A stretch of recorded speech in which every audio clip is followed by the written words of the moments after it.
I'll move this up. Well, thank you all so much for coming this evening. Before I begin, I'd like to take a moment to thank a few individuals whose support and input have been critical to the success of this project. First and foremost, I would like to thank my faculty mentor, Professor Shannon Egan, for her tireless commitment to this project.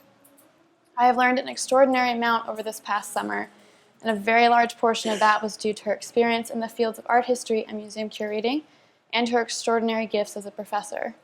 She constantly pushed me to better myself as a researcher and a scholar, and I truly believe that that has been something that I will never truly be able to repay her for. So thank you. I would also like to thank Molly Reynolds, who unfortunately couldn't be with us here tonight. She was incredible in this project. She has unending creativity and patience, and she has made an incredible impact on me and my possible plans for the future. I would also like to thank Dean Forrestal for allowing me to have this incredible opportunity of being a Mellon Summer Scholar, as well as the Director of Special Collections, Carolyn Sauter, and all those in Special Collections that made this exhibition possible. Finally, I would like to thank my advisor, Professor Amy Everard. Professor Everard's enthusiasm for the field of anthropology and for teaching has shaped the way I approach my studies here at Gettysburg College, and her encouragement is no doubt a contributing factor to why I'm standing in front of you here this evening.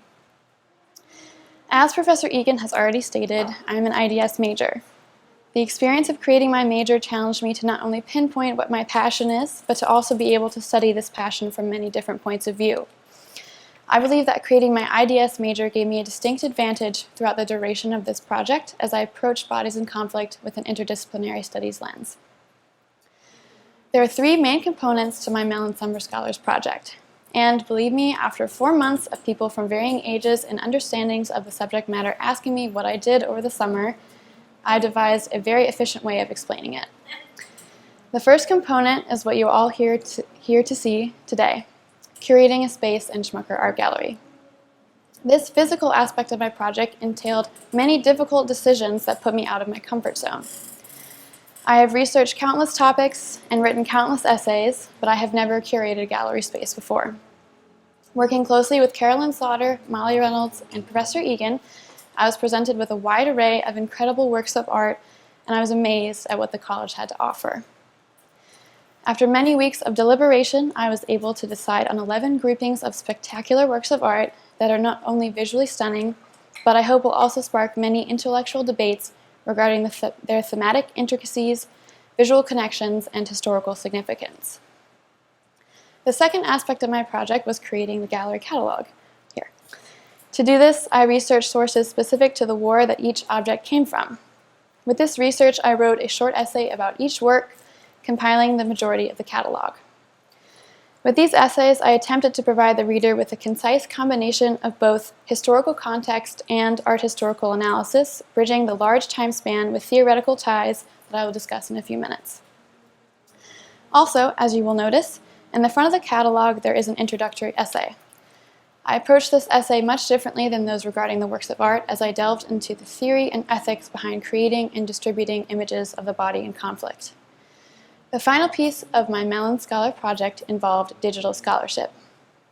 Digital scholarship is a growing field that encourages those in the humanities to utilize digital platforms to display evidence, methods of inquiry, research, publication, and preservation to a wider public audience. This was an important aspect of the Mellon Summer Scholars program, as all the participants used digital platforms to display their hard work. My digital scholarship came to fruition in the form of 2 websites, ArtSteps and Scalar. The main goal of these sites was to allow those who could not be present tonight to experience the exhibition as you all are. On Scalar, I created an easily navigable platform that brings the previous 2 aspects of my project together. On this site, you will find all of my essays with their respective works of art, a PDF of the gallery catalog, in case you're heartbroken if you misplace the wonderful hard copy you received tonight. I know, it's so sad. And a bibliography to allow those who are inspired by my project to view the sources I used, a short blurb about me, and as soon as possible, a recording of this curator's talk. Furthermore, I've created a virtual gallery on artsteps.com, which will allow those who are not able to visit the exhibition space to experience it in 3D. The site allowed me to customize and design the entirety of the space to try to make it as accurate as possible. While it is not exact, it will allow future students with similar interests to walk through the space and to hopefully use it as inspiration for future projects. Now, what exactly is this exhibition? With photographs, prints, scrapbooks, and posters from the American Civil War, the First and Second World Wars, the Vietnam War, and the war in Iraq, Bodies in Conflict from Gettysburg to Iraq examines representations of the body in conflict. All of these works reflect American influence, whether they were made by Americans, depict American bodies, or were created in opposition to American influence. Bodies in Conflict, however, is by no means encyclopedic in nature, nor are the essays detailed accounts of the history of each war. Although propagandistic posters and objects with clear political allegiances are on display, the exhibition, when taken as a whole, is not nationalistic in its intent, nor does it propose that the United States has been correct or incorrect in its participation or lack of participation in these conflicts. Instead, I aim to provide the viewer with an adequate understanding of how the human form is depicted as the body endures the far-reaching and detrimental effects of warfare. Specifically, this exhibition addresses the fraught relationship between the notions of art and document, the effectiveness of representations of the body for the purpose of social change, and the ethical considerations imbued in the making, selling, and distributing of these images. The works on display represent a broad historical and geographic range in order to remind the viewer of modern warfare's reliance on representational imagery and that visual language is conveyed and understood differently from textual documentation. Furthermore, these materials illustrate how the body is used to persuade, to elicit sympathy, to commemorate, and to report. When taken together, the objects pose important questions about the intents of the various artists, photographers, and illustrators, whether these objectives are motivated by a government, an anti-war protest group, a journalist, a sympathetic photographer, and their effects on the audience. Each of the objects in the exhibition encourages the viewer to question the multifaceted and ethically dubious task of creating representations of the body in conflict. In examining the works, one must identify biases and how they affect the construction of the image, the propensity towards sensationalism, and finally, how the medium alters the effectiveness of the materials. Furthermore, every work employs a carefully constructed visual vocabulary that prompts the viewer to make unconscious connections, creating a more powerful image. This vocabulary often evokes visual relationships between the body and the surrounding environment to engender an empathetic, embodied connection between the viewer and the depicted subject. For example, one of the works in the exhibition, a lithograph titled Gallant Attack, encourages the viewer to make connections between the bare and arched trees and the contorted bodies of the soldiers as they fall valiantly to their deaths during the American Civil War.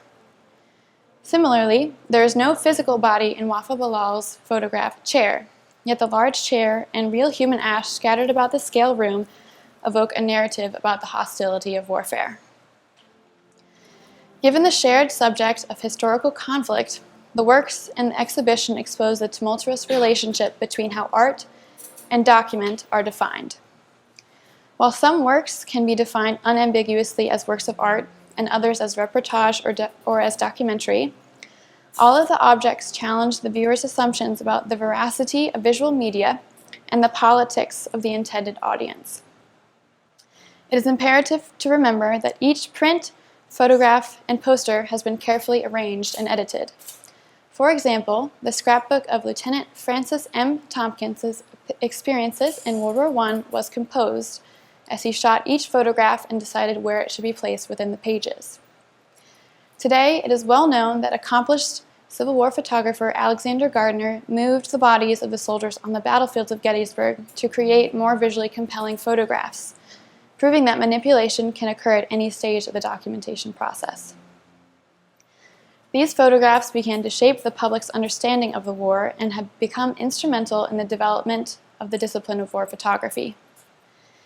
This manipulation suggests that the stereoscopes from the Battle of Gettysburg on display must also be subject to similar scrutiny, despite photography's seemingly inherent association with capturing the truth or the real scene. Photography must be understood as both art and document, with as many entitled artistic liberties as any other form of artistic expression. For example, Stephen Warner's photograph of a young soldier holding his weapon in the dense Vietnamese jungle reflects an ostensibly true moment, yet also reveals Warner's artistic interest in framing the soldier amidst his detailed and leafy surroundings.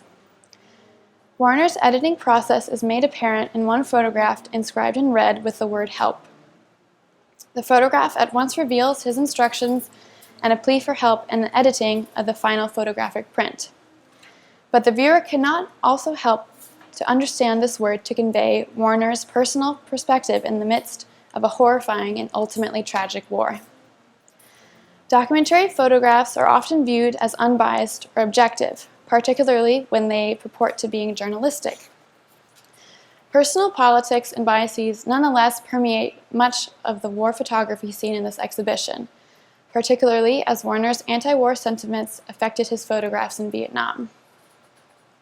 Ultimately, photography powerfully captures moments of death and provides alarming evidence of military actions. Artists are also witnesses, contributors, and can either be direct or indirect victims of war. Artist and curator Susan Slavik explains, quote, "Artists face a gauntlet of critical and ethical expectations, conditions, and prohibitions in reacting to and representing pain, disaster, and tragedy," end quote. Often a viewer expects to understand a conflict through an artistic representation, forcing the artist to be responsible for recording, remembering, reflecting, repurposing, and restoring the rubble of war. This expectation leads to an ethical quandary regarding the outcomes of art. Artists like Wafa Bilal represent suffering and conflict artistically, while retaining a sense of confusion and bewilderment that are experienced in war. If a viewer is able to identify with the representation of other people's suffering, it is possible to cheapen the suffering, making the image less successful. However, it can also be beneficial to encourage identification with suffering, as it can be more effective in producing action. Therefore, it is vital to acknowledge the aesthetic and theoretical risks of depicting suffering and the need to provide testimony and be political in one's art. One of the posters on exhibit, Vietnam Summer 1967, challenges the viewer's identification with the figures represented. The artist creates a powerful image, powerful enough to inhibit the majority of Americans from identifying with the plight of the woman. The goal of many propagandistic images, however, is to encourage the viewer to identify with the bodies depicted. Illustrations such as "Feed a Fighter" effectively bring the viewer into the trenches with the soldiers. Because of the apparent anonymity of the soldiers represented in the poster, each viewer is made to feel a familial or personal connection to every soldier. Such an affinity was the central goal of World War I propaganda. This poster, along with other illustrations created by war artists in the United States, used the bodies of soldiers and women to implore, involve, and solicit help from the home front during the war. This goal of accessibility was also a main concern of Stephen Warner, who created photographic portraits of many soldiers posing with small Christmas trees during the holiday season in Vietnam. Again, this exhibition suggests that there is no one medium that is more or less effective than another in creating an intentionally accessible or non-accessible subject. Rather, image efficacy and viewer sympathy frequently depend on the subject, composition, and more elusive messages of immediacy, intimacy, and emotion. The artist's choice of medium also directly relates to the kind of explicit content that the image contains, a controversial subject that evolves with each war. Over the course of World War II, government censorship over journalistic images became less strict, allowing select photographs that have been dubbed too graphic and sent to the so-called Chamber of Horrors to be printed and published for the public. Elmer Davis, the head of the government's primary wartime propaganda agency, the Office of War Information, stated, quote, "The love of peace has no meaning or stamina unless it is based in a knowledge of war's terror. Dead men have indeed died in vain if live men refuse to look at them," End quote. With this idea in mind, one must consider the difference between recognition and mobilization, and how images have the power to beget social change. Previously held ideas about these issues were directly challenged during the Vietnam War, due to the extraordinary freedom the media had to report without direct government control. As a result of this freedom, horrific photographs of burned and mutilated bodies, decimated villages, and orphaned children appeared in the daily news, fueling anti-war protests across the country. Many anti-war propaganda materials, such as the poster titled Vietnam Summer, seen here, were created and shown on college campuses as the movement to leave Vietnam drew support from young Americans. Coupled with the graphic journalistic photographs that flooded the media in the 1960s, these anti-war posters were effective in the mobilization of political activism. Although this poster's political aims are different from the propaganda dispersed during the First and Second World Wars, it shows similarities in its subject of women and children. World War I propaganda relied on images of women and children as a motivating factor for men to enlist, most often by showing them in peril or being threatened by the German Hun.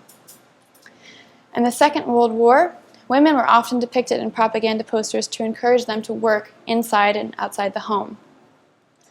In contrast with these earlier representations, the purpose of the women and the two children in Vietnam Summer is to bring attention to the widespread and devastating effects of war. This poster emphasizes the impairment of the women and children of Vietnam, and when accompanied with many photographs of killed civilians, sends a powerful message regarding the horrors of war. Representations of the body in conflict demand particular considerations of ethics and mores, including what the body represents, how much of the body is shown, and the exploitation and sexualization of these images.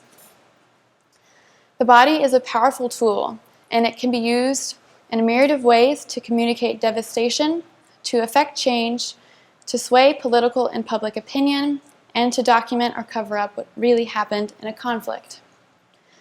This begs the question, what are ethical and non-ethical uses of the body for propagandistic purposes, if there are any? Does this ethicality change based on the identities or the bareness of the exposed bodies? A photograph, for example, has the ability to turn any event or person into something that can be owned or possessed, an action that can be predatory and demeaning if not given prior permission. While representations of the body in conflict are presented in a variety of ways with a myriad of intentions, the viewer must constantly ask the vital question posed by Sontag, quote, "Whose cruelties and whose deaths are not being shown?" End quote.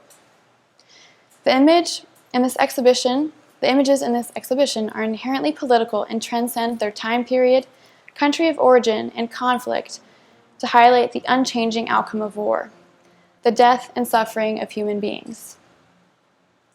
So many depictions of war appear startlingly similar for this reason, though it is important to recognize how each work fosters an adherence to or repudiation of national identity. Images of the body enduring conflict can give cultural significance to a certain place. Gettysburg, Pennsylvania, the location of this exhibition, exemplifies this idea, as it is a site marked by carnage. At the end of a 3-day battle, the number of casualties totaled 51,000. The death and suffering of so many people will be forever linked to this site, as it is revered nationwide as the location of the turning point of the Civil War. Arguably one of the Civil War's most important battles, Gettysburg is a town dedicated to remembrance and to education. Through its monuments and historical markers, visitors are continually asked to imagine the spectacle and the suffering of this war.